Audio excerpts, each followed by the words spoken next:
Welcome to Salisbury University on the Air, a program highlighting the activities and the people of the campus. My name is Susan Purnell. This summer, SU is embarking on a multi-year campaign to raise funds for student scholarships, academic programs, and other university needs. Here to tell us about what those needs are and how this initiative will help are Jason Curtin, SU Vice President of Advancement and External Affairs and Executive Director of the SU Foundation, and Campaign Chair Dave Rommel. First, Jason. So welcome back. Thanks for having me. Always good to see you. Good to see you. Thanks for doing this. Absolutely. So over the years, I know you've worn many hats here. Tell us a little bit about your background with SU. Yeah. Well, I guess my first interaction with SU was back in the mid-90s when I was looking at different schools. I fell in love with Salisbury like so many people do. So I came here as a freshman in 1994, graduated in 1998 with a degree in communications and a minor in marketing, and had no idea really what I wanted to do. I thought I wanted to go into broadcasting and run radio and television stations, and did internships and did practicums, and then realized it wasn't quite for me. And so I loved being at a university setting, and so I had a great mentor here, and he convinced me to go to graduate school. So I left and went to the University of South Carolina and got a master's degree. That's a fun place. And worked in the South for about, 5 or 6 years, and then got a phone call. The alumni director position was open, and I came back to Salisbury in 2004, and I have been here since. So I came back as the director of alumni relations, and then moved to a director of development, and then moved to an assistant vice president, and then a couple of years ago became the vice president. So you have two titles, and I think some people might be a little bit not understanding that. So you've got your title within the university and also within the foundation. Can you explain the difference between the two? So for the university, I serve as vice president for advancement and external affairs. So the university obviously has the president and then a few vice presidents underneath him. So I serve on the university side as vice president for advancement. So that's everything from alumni relations to marketing, public relations, the website, sports information. And then the other role that I have that goes with the vice president for advancement is the executive director of the Salisbury University Foundation. So that's a foundation that was established about 45 years ago. And it's the 501c3 arm of the university. So when folks direct funds to go to the university, it gets filtered through the foundation, which is a tax-exempt organization.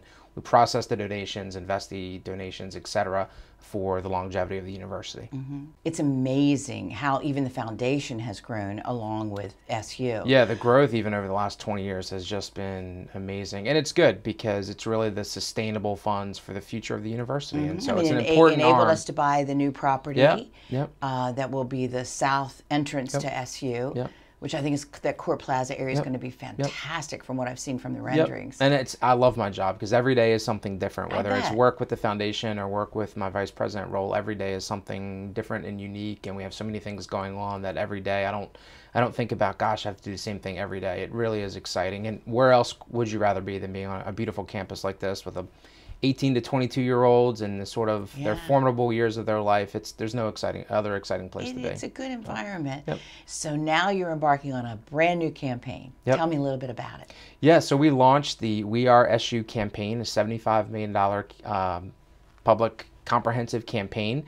It's going to support everything from student scholarships to faculty support, the research that they do, staff development, and program enhancement. So we're really excited about the campaign. And again, what's the theme? So it's We Are SU. Really just speaks to all-encompassing. And so really the thought process was what makes up Salisbury University, and it's really the people. So we thought We Are SU. So all of the faces, all of the stories, all of those make up what Salisbury University is about. So we launched the We Are SU campaign. Have you raised any money so far? We have. We have about $48 million that we've raised. Are you kidding? Yeah, so it's really good. So these campaigns are really unique in higher education. We are $48 million into it with a $75 million goal, so we're in great shape. But again, there's a lot of work to be done. There's a lot between 48 and 75. There is a lot of work. But there's so many people who are so invested and want to invest in the university that we know that goal is certainly obtainable. Now, a lot of people watching are probably going to say, now, wait, I thought all the money for SU came from state funding, for example. What is it that state funding doesn't cover that this money will cover? Yes, so if you look at the revenue for a university like Salisbury, a lot of it comes from about a little bit less than half comes from state appropriation. So each year, the governor's budget, the legislative budget, they fund higher education. So some of it comes from that. Then the rest of it really comes from student tuition and fees. And so the fundraising, the private support is really, I like to call it those things that are the value added, the enhancements. And so when people invest in the university, it's all of those things that tuition doesn't cover. So we don't really get money for student scholarships, and that's obviously the greatest need. Is we want to keep the university accessible and affordable, and so student scholarships do that. But then you think about faculty. A lot of them like to do really interesting research. Like this summer here at the university, we have so many students and faculty still here on campus who are conducting summer research. There's donors who have supported summer research. We have faculty who like to go present at conferences and do research away from the area, and so those are donations help support that. You think about all of our athletic programs; they don't get any state monies, or tuition dollars don't go to funding our athletic programs. So we have a lot of donors who like to support Seagull athletics, and so it really is, donors can pick and choose what they want to give to, but all of those funds help sort of enhance the student experience. Well, I want to talk about that pick and choose thing in just a second, but let's talk about the last campaign, which I think ended in 2012. How is this one different? So the last campaign was really about capital projects. Dr. Janet, she was an amazing president, was here for 18 years, but one of the things that we lagged behind in was our infrastructure. And so as campus, the size, when I graduated in 1998, I think the student body was about 4,500 students. Well, now we're almost at 9,000 students, and so our facilities had sort of fallen behind. And so in that last campaign was sort of a jump start to new facilities. So out of that came Conway Hall, which started off as the Teacher Education and Technology Center and then was renamed for former delegate Norm Conway. Purdue Hall, which is the home of the Purdue School of Business, so the Purdue family was super generous in helping that in the last campaign. And then we really got the jump start to our athletic facilities. The Seagull Stadium was a piece of that last campaign. And then it laid the groundwork for the new academic commons and the Guerreri gift, which is part of this campaign. But it really was about capital projects. Right. And so we didn't really grow our endowment. We did a great job with scholarships in the last campaign, but we can always do more. And so that's really the difference. Last campaign was money in, money out to help build capital projects, where this campaign, it's really about an investment for the long term. I get it. So all of the gifts come in and they'll be sustainable and live in perpetuity through endowment building. So scholarships are a big focus of this new campaign. Huge focus. What makes scholarships so important? Well, if you think about, one of the biggest things that we want is we don't want our students graduating with high debt loads. And so a lot of other schools and universities are able to put more institutional support towards scholarships, where Salisbury has, when you look at your budget each year and you take your state revenue and you take your tuition, you have to figure out how to appropriate those funds. Well, one of the areas that we lag behind is offering scholarships for our students. We're still a great bargain. Our tuition is still relatively low. Our room and board is decent, but we want to keep student debt as low as possible, and that's really made possible through student scholarships. That's a great goal. Can you give me an example of some of the privately funded scholarships that exist right now? So there's a variety. I think last count I saw was we probably have about 160, 170 privately funded scholarships, and they range in all majors, all areas. Do donors ever get to meet the students that are benefiting from their donations? About, I want to say 4 or 5 years ago, we created I think it's the 5th year we've done this. We do a spring scholarship luncheon every April, late April. And so we invite our student scholarship recipients, we invite the donors to come together to have lunch so they can meet one another, and the students tell their stories to the donors about how their experience was made possible because of the generosity of the donors. And so that event has been well received. Every year it's jam-packed, and with the growth in our scholarship support, probably gonna have to find a new room on campus, but and we get a few students to stand up and tell their story. We get a couple of donors to share why they've made the investment in the university, but we get them they take pictures together. They're able to put faces with names, and it's just such a great event. I think that's really important. I know with the Women's Fund, Women's Circle, that we give scholarships for trips and special projects that you want to see the immediate impact. It is so great dollars. To hear about the experiences that we funded, and amazing to me always that $1,000 can go so far. Yep. And the students or donors who are maybe not able to make the scholarship lunch, our students typically write thank you notes to the donors and just show appreciation. That's give really a little great. update on what they're involved in at the university. So yeah, it is great. So beyond scholarships, what other ways can people give? For what other causes can they give? You know, it's funny when I go out and meet with alumni or friends of the university and they talk about that. I said, you'd be hard pressed to find one thing at the university that you couldn't invest in or believe in or find an assimilation with. And so we really have everything for everyone, whether it's you're interested in the fine arts, whether you're interested in a certain academic major, whether you're interested in athletics. We have everything. And so if it's not scholarship support, people can support direct programs through programmatic endowments. And so if somebody wants to give $100 to the biology department, you can do that. If you want to support the field hockey program, you can do that. If you want to invest in our college Republicans or our college Democrats or Fellowship of Christian Athletes. I mean, we have over 140 student clubs and activities. We have so many majors. And so you'd be hard pressed, like, anything. You got to be interested in one of There's those. everything, yeah. And so, Right. people support whatever they're passionate about or whatever they're connected to. And so it's really interesting when you sit with folks and talk about what are your interests and what moves you and what motivates you. And then we talk about what's happening at the university related to that. And you can see the light bulb go off and say, yes, I want to support that. Tell me a little bit about endowed professorships. Yep. I understand they exist in a lot of colleges, but not so much at SU. No, we haven't had. It's sort of a new venture that we're launching. And so if you think about our faculty, we recruit and retain dynamic faculty. I mean, they really do come to Salisbury because it's a destination university, not only because of its location, but just because of the caliber and the quality of the university. So one of the things that you can do to help recruit really high-end faculty members are things called professorships. And so if you get a donor or a corporate sponsor to say, I want to have the Susan Purnell Professorship of Education. And so a professor would hold that title, but those funds that you donated to set up that professorship allow that person to go do extra research or go to conferences or bring students and do some research. It's all those extra enhancements. Rather than just covering their salary, it's really about all of the other elements that go into being a faculty member at a university. And making them a better professor. Yes, yes. And then that prestige of holding that professorship. So it's a new venture that we're launching.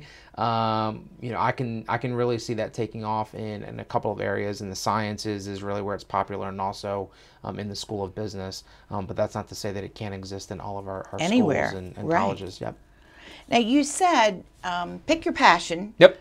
And you can give We can find toward something that. for you. Yep. So if I wanted to establish a scholarship for someone in the business school, Yep. I could say, call it the Susan Purnell Scholarship, or it's really an easy process. So our scholarship level, obviously you have to start somewhere. And so our endowment level for scholarship starts at $10,000 and people can pay that on over 5 years. So $2,000 a year for 5 years and That's boom, good. you've created a named scholarship. Right. And so what happens is the foundation and the investment committee invest those funds, and then there's a return each year that we put into it. And so that's what awards the scholarship. But so when we sit with a donor, you get through the logistics of how do you give the funds, but then the fun part is really setting up your scholarship criteria. So you think about what's important to people. So we have donors who say, I was from Worcester County, and so I want to set up a scholarship for students from Worcester County who are going to go major in business. And so that's simply the criteria. We want to make scholarships easy to award, so we don't want it to be so restrictive. Right. But that's where donors get to have a little bit of fun when you talk about their passion, like what's important to you. And it's really been rewarding to sit with donors and think about, well, how do you want this scholarship to work? And so it's like I said, it's a fun process to sit with people and go through. It's just such a good thing that they're doing. Yep. Do you also accept a stock transfer? We do. Yep.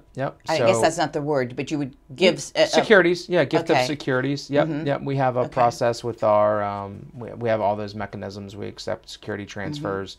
Really, another easy process. Just one form that to be done. And lots of people have been holding on to shares for years. And you think about the capital gains that you would have to pay on those when you redeem them. But you avoid some of those and lessens the capital gains. I think when you avoid all of that by giving it to the university. Yeah. Right. Yep. You can avoid those when you make a gift of securities. So, yep. That's interesting. So say I don't really have a specific passion or idea of where I want my money to go, then how would you direct me to give to this campaign? Well, like I said, there's buckets for everything. And so sometimes people really just don't know. So one of the things that we have set up is just the greatest use. And so if you think about, when the president is setting forth his priorities, and Dr. White has really set forth his 4 new priorities, and the main one is keeping college accessible and affordable. So that's really student scholarships. Looking at our diversity and inclusion of our students, faculty, and staff. So we want our students to feel like they're in an environment where people look like them, and there's people that they can connect with. And so we're having a commitment and continuing our commitment to that. Our community engagement, there's lots of activities where the university, we're not just confined by our boundaries and our borders. We go out into the community and even beyond. And so that's a big commitment that people might be interested in, is how do students get involved in our community, so you can support that.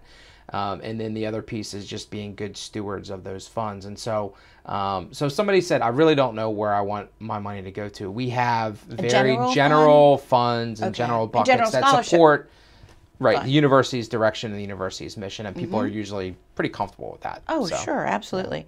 But it's an interesting statistic, like 95% of our gifts, people know where they want them to go. So only 5% of gifts, people say, I have no idea, or just put it to great use. But most people know specifically, this is what I want my money to go to. Yeah, that's interesting. That's a lot. Yeah, 95%. It is a lot. It is a lot.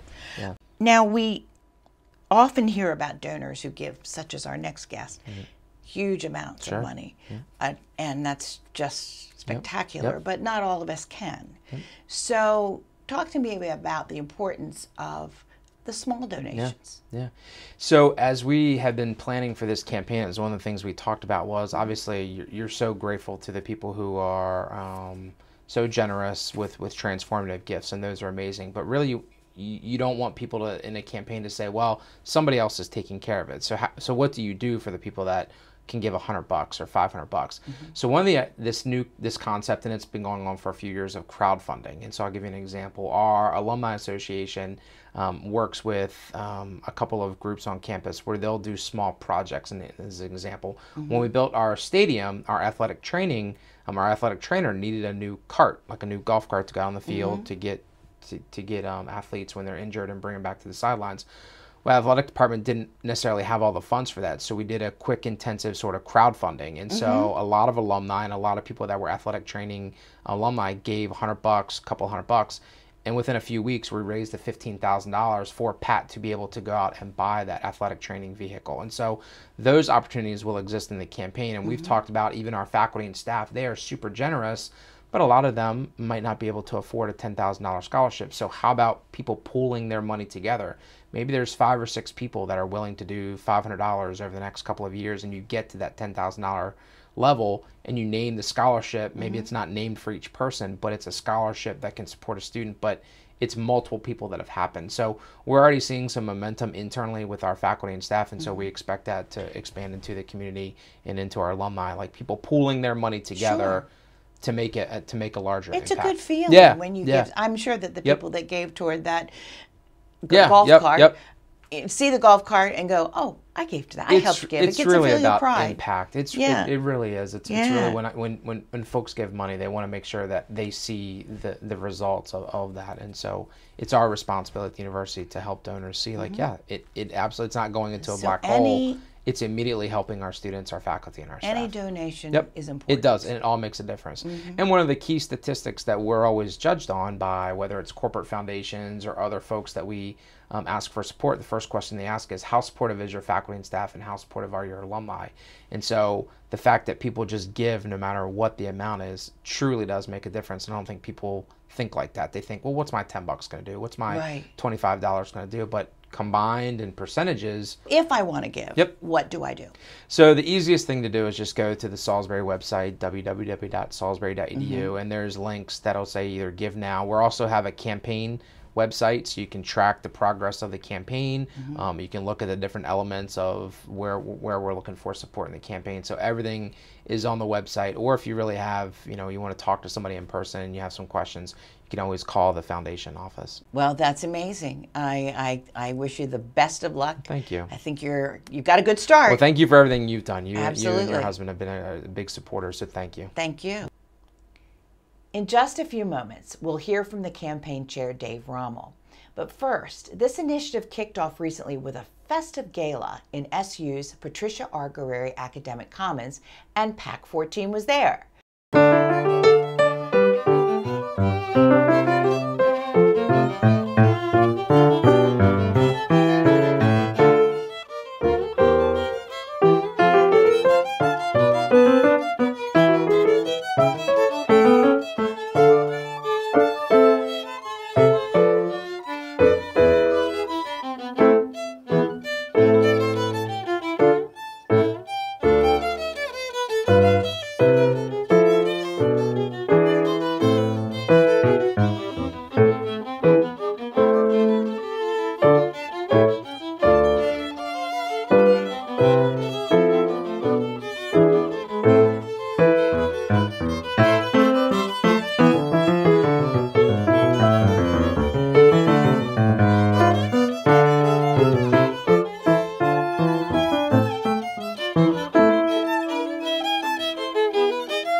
Everyone in this room, it plays a special part at Salisbury University and what we do for students. Whether you're a donor or a faculty member or a staff member, an alum, a current student, or somebody who will be getting involved with SU in the future, thank you for being here. Everyone, this is an amazing event. So much fun. And now we're joined by Dave Rommel, chair of the We Are SU fundraising campaign. Welcome back. Thank you. I feel like you were just here. It seems like that, doesn't it? It really does. So before we get talking about the new campaign and all the great things that you've done, let's go back a little while and talk about your background with SU. Mm-hmm. About 6 years ago, Bob Wood. No, you got to go further back. Oh, you want me to go farther than that? that? Yeah. Oh, my gosh. I mean, let's start with kindergarten. Okay, well. You went to school here. As you know, yes. We were kind of fellow students at the campus school. Yes. Several decades ago as a student. Just a couple. Yeah. Actually, Patsy, when we met, she was a student here. And then, of course, my mom graduated in 1943 and became a school teacher. So that was way, way long ago. So you have a lot of family history with this. Yes, absolutely, absolutely. And then, now, sorry to interrupt. All right, and now, then, some years later, Bob Wood, who was the dean of the Purdue Business School at that time, reached out to me to kind of show me what was going on here at the university. And I think it was also to expose students here to members of the local business community. And so in 2017, you and Patsy gave a very generous $5.5 million gift to fund what? Well, initially it's for the Center for Entrepreneurship downtown, and it's also to fund programs for Purdue School of Business and other initiatives for the university in general. And I understand that center is going to open next year, is that right? We're very excited about that downtown to have you as neighbors. I know you got your start here with is it the Radcliffe Foundation Shore Hatchery Program? Yeah. What did you do with that? Well, I was invited to join the Shore Hatchery Board and also to be a judge for the Radcliffe Foundation competitions and also the student entrepreneurship competitions. It's fascinating. So you were the judge for many years, and then you saw this need for a hatchery program downtown or somewhere. Yes, for entrepreneurship. Yeah, is that where the idea emerged from? Yeah, I think so. Yeah, yeah. I think the program has really accelerated the entrepreneurship program over there, and the students are really taking hold of it. Well, it's exciting, and there's a lot of money to be had. Yes. And there's been some successes, too, from the experience. Why did you and Patsy decide, okay, we're going to put our money at SU? Well, I think it was personal ties, involvement, and community. You know, as we described a little bit earlier, my personal ties to the university. And since I've been involved in the competitions, I've really gotten to see what's going on, the quality of the students, the staff, the faculty, and very impressed to want to be involved. And I also, you know, the university is a huge economic driver for the lower region. Absolutely. So it was a natural fit for us to want to provide that support. That makes sense. Now, you took on the chairmanship of this campaign. Well, one of the focuses of the campaign is to provide access, affordability, create diversity, you know, to provide more opportunities for students to attend. And, you know, we made a significant gift to support those initiatives and also President White's priorities. And we want to be able to encourage others to do the same. And I think you will. I mean, I really think that this is a whole different kind of campaign. Yeah. Some people really like to give to brick and mortar, but I think it's very fulfilling to give to scholarships where you know it's really changing a person's life by allowing them to come to this university and get the kind of education that you got and I got, not necessarily at this university, but it's a different kind of an approach this year. Yes, and some of these gifts will continue to, you know, spin off funds well into the future. Yes, long after the gift givers are gone, it will still, your gift will still live on. That's kind of a neat idea it is, when you think about it. So, as a strong supporter of SU, you and Patsy have been such role models. What do you hope to tell others about what it means to give to this college? This community is very fortunate to have an institution like SU. It's highly sought after for students, faculty, and leadership. When I say we, the university spends its resources extremely efficiently. So any giving that you do is going to have an enormous impact for both students and the community. And there's going to be many options to make it personal for you, so you can give in the way you want. So what could be better than that? Well, I'll tell you something. We're very fortunate that you and Patsy have decided to share your wealth with us, and we hope many other people will follow your lead and make this happen. I think the campaign is going to be a really great success. They're off to a good start, so thank you for your leadership in it, and I wish you all the luck in the world. Thank you very much. Thanks. It's important to note that SU has been recognized multiple times by U.S. News and World Report among the nation's most efficient universities. I think that's one more reason donors can be sure SU is being fiscally responsible with their contributions. And now, here's a look at upcoming events on the campus this summer.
There's so much to do at SU, even during the summer. The campus is such a vibrant place. I hope you'll find time to stop by and visit. I'd like to thank my guests, Jason Curtin, SU Vice President of Advancement and External Affairs and Executive Director of the SU Foundation, and Dave Rommel, Chair of the We Are SU campaign. I'm Susan Purnell, and this has been Salisbury University on the Air. Thank you for watching.